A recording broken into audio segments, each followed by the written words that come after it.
Hello and welcome to What's Hot with Tranquility. I am your host, Pete Pardo, CEO and publisher of SOT. Today is Friday, April the 15th. Happy day after tax day if you're viewing here in the U.S. We are in mid-April. It's spring. Weather's getting warmer. And, of course, as we always know, as the weather gets warmer, hotter releases come out one after another. So we've got a packed show today, so let's get right to it. We're going to start off our featured CD of the week is the brand new one from Swedish 70s hard rock stoner band, whatever the hell you want to call them, Spiritual Beggars. It's called Sunrise to Sundown.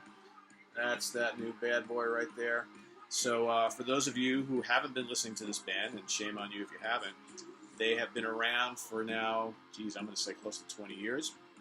Michael Amott from Arch Enemy and Carcass, lead guitarist, doing a totally separate thing here. This is like vintage sounding heavy rock, totally 70s, influenced. They've got a lot of albums out, all very, very solid. I would say on this latest one, the more and more I listen to this, it's really, really good. It's kind of like if you like Deep Purple Mark III, so that's the Burn Stormbringer era of the band, David Coverdale and Glenn Hughes. Kind of similar to that on steroids. So you've got Pierre Weiberg, formerly of Opeth, on keyboards. His Hammond organ is all over this.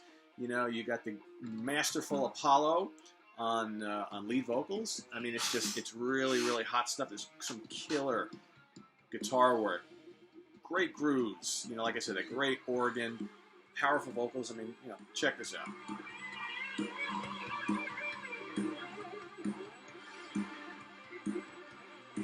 Pretty impressive. Mr. Amott, he, big fan of Michael Schenker, Leslie West. You can tell he's got a love for Blackmore on this album as well. So, again, that Deep Purple reference going on. But anyway, just a really, really, really good album. One of the better ones from them. I mean, this is a band, they put out an album every couple of years, and they're all really, really solid, and this is no exception. So if you haven't already checked this out, and you like 70s, early 80s style heavy rock, Sunrise to Sundown. Investigate. All right, so we're going to go up to Canada, all right, for another band that's just been coming on really, really strong the last few years. They've been around for a little bit. This, I believe, is their fourth album. We're talking about Blood Ceremony, Lord of Misrule. Kind of started out as pretty much a kind of psychedelic doom band. They're not too far removed from that still. But there's some kind of subtle changes on this album. They've got this really, really good female vocalist who also plays flutes and organ. And they've got crushing Iommi-style riffs, from the guitar player and a really solid rhythm section. These tunes range from, you got the Devil's Widow, which is more your traditional doom with some psych elements, and then Rogue's Lot, title track Lords of Misrule, also, really kind of doomy stuff. But then you've got, kind of Half Moon Street and Flower Phantoms, which is like a 60s kind of hippie rock tune, really a lot of pop influences. You got like the really kind of melancholy Things Present, Things Past. Just a really, really good album. A little more varied than some of their past releases. They've always had this kind of Sabbath, Pentagram, Jethro Tull, Deep Purple, Uriah Heep thing going on, and they still do, but all the songs on here are quite varied. It's less of every track being kind of doomy, and there's more of the kind of psych and 60s element going on here, too. I like it a lot. It's really, really good. So, Lord of Misrule, I should say, from Blood Ceremony. Again, if you've been following them over the course of their first few albums and you really dig them a lot, you're going to love this one. Quite good. So, from Canada, we're going to shoot all the way down to Australia. This is a really interesting band. So, some of you might remember that we talked about them a year or so ago.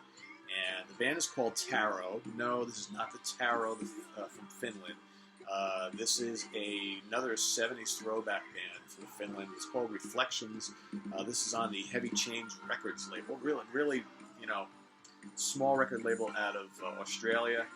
These guys have an affinity for, classic Wishbone Ash and Uriah Heep and Deep Purple. Just really, really intense. I don't even want to call them like a cult hard rock. It just kind of spooky sounding at times, kind of pastoral. So they great, you know, lead guitar work and stunning Hammond organ. You know, at times they'll go into these kind of guitar explorations that remind of the first couple of Wishbone Ash albums. Then they go into like a little folky section, and then, you know, they get the high-pitched vocals and the Hammond organ just like heat, a little bit of purple. You know, Autumn Conjuration, let's listen to the titles of these. Autumn Conjuration, Heed the Call, Strange Dimensions, Cloak Intact, Reflections, Mountain Throne, which is a great tune, and Living for Today. A really, really good band. They're a trio. I wonder if when they play live, if they add like a separate keyboard player, because a guitar player does guitar and keyboards, but really, really, really good. You know, again, you listen to this and it feels like something that actually was recorded in the 70s. Very, very good stuff. It's not overly heavy, but there are heavy moments. Definitely some psych going on here. Lots of prog and good old-fashioned bluesy classic rock. So, again, Tarot Reflections, not to be confused with Tarot from Finland. We're going to kind of go back to Doom a little bit here. This is a band, I never heard of these guys before, but I am digging this. It's called Beastmaker is the name of the band. Lucis Naturae. You know, this is from our folks at Rise Above. They know a thing or two about Doom. So I like this. Let me just say it right now. If you love vintage Pentagram and Black Sabbath, this is the CD for you. I mean, it's just, you know, 12 tracks, dozen slow crushing doom crushers, a little bit of bluesy attitude in there as well. Riff after riff after riff. You know, I don't know much more to tell you here. Like I said, if you love Pentagram and Sabbath, this is it. Not the most original thing you're ever going to hear, but man, there's some serious guitar thunder going on here. Just some groovalicious doom riffs. Yeah, I don't know what else to say. Beastmaker, Lucis Naturae, or however the hell they say it. Buy it, love it. Yeah. So let's. We're gonna go down to, or from where I live, we're gonna go across to. I'm from New York, so we're gonna go across to Kentucky for the latest from Blackstone Cherry. It is also called Kentucky. Really strong album. You know, these guys kind of do a southern rock / modern metal mishmash on here. They throw in little bits of kind of crossover country, but there's some heavy material on here. There's some, you know, they obviously love Skynyrd and Blackfoot and those type of bands, and you know, you can definitely see, you know, they probably have an affinity for like Seven Dust and acts like that. So there is a mix of really, really just heavy modern rock and metal, and some real kind of southern grooves, and a couple tunes that have a country twang to it. But you know, this one, probably some of the heaviest material this band has ever recorded is on here. Outstanding vocals, killer twin guitar attack. You know, lush acoustic guitar in spots, but just really, really catchy hook-laden songs. The grooves are thunderous. The production is fantastic on here. This is the Best Buy special edition. Comes with a bonus DVD, making of the albums, videos, and stuff like that. So, you know, this is one of those bands, those modern bands that is bringing Southern rock back in style, and there's some material on here that has potential breakout written all over it. So, you know, if you like this sort of thing, you're a Southern rock fan, and, you know, but you want to see what a newer, younger band can do within that genre, this is the band to check out. Quite good. All right, so from Kentucky, we're going to jump back over the pond to the UK. The latest from pop, hard rock, prog veterans, I don't even know what you want to call them. They've never been easy to classify. It's Magnum, Sacred Blood, Divine Lies. I mean, you know, another Rodney Matthews cover art. More cool stuff on the back. You know, Rodney's just amazing. He's been working with the band for a long time. You know, again, no real surprises here. It's a classy hard rock record from Magnum. Bob Catley's vocals, just solid as always, and just great tunes, great melodies. There's probably a little heavier guitar work on the album. You know, you got the keyboards that are ever present, and but you know, the most important thing about a Magnum album is that it's just one anthem after another, instantly memorable melodies, occasional prog flourishes here and there, but it's just the vocal hooks and the musical arrangements, it's all just really catchy stuff, really classy, majestic hard rock. And, you know, again, these guys, one album after another, after another, after another, solid to the max, and this is no different. So, if you love Magnum, you know, for some reason they never caught on here in North America. I just can't understand why. They're actually much bigger in other parts of the world. But if you've been following the band, you'll love this. If you've never listened to Magnum, okay, and if you like good, catchy hard rock with little bits of proggy keyboards and things like that, investigate them. Check this one out. It's awesome. Anyway.